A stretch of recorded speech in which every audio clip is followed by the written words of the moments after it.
How Australia lost a lot. Warning: some viewers may find the content of this video distressing. In 2023, China invaded Taiwan. Despite the rhetoric of Taiwan and its allies, there was little resistance to the Chinese takeover of Taiwan in February. America was in political turmoil.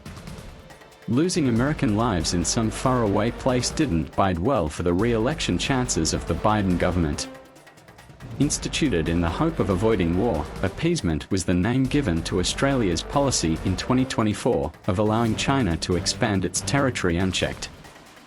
In Australia, appeasement was greeted with jubilation. Australia, now a republic flying an Aboriginal flag, was desperate to avoid the bloodshed of a war with China. In 2024, China attacks Guam, Japan and South Korea. In collaboration with North Korea, missile attacks take out key targets including the US naval base in Guam.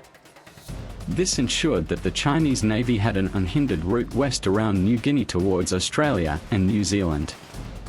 You might ask, what happened to Australia's allies in Britain and the USA?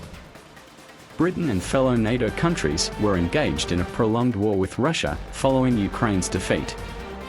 They had no spare military resources to aid Australia's defence. At the same time, civil war had broken out in the United States after Donald Trump launched a military coup against the Biden government. The country was in disarray, the White House burned to the ground.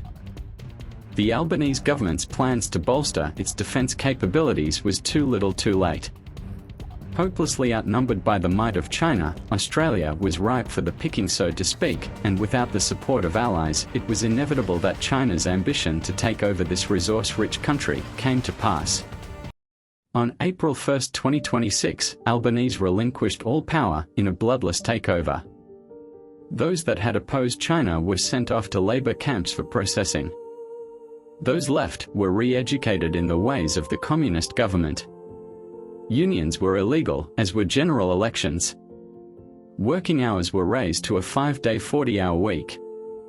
School holidays amounted to 3 weeks per year. The minimum wage was dropped to $4 an hour. Maternity leave was reduced to 4 weeks. Annual leave was reduced to 2 weeks per year. The dole was reduced to $100 per week. Parliament was dissolved as it was a one-party rule now. Military conscription was mandatory. Former politicians sympathetic to China were offered plum representative council positions provided they towed the Communist Party line, which they all loved, as it included perks not available to the general population. It didn't take Australians long to assimilate, they had no choice. There was no time for regrets about how they had collectively allowed Australia to slide from a proud democracy into becoming a satellite Chinese province. Chinese nationals flooded the country and took up the best real estate holdings. Former local residents were assigned units in high-rise state apartment towers. Within a few years their previous lifestyle and benefits were forgotten, and they were grateful for small mercies dished out to them by the invader. If you've had a gutful, share this video.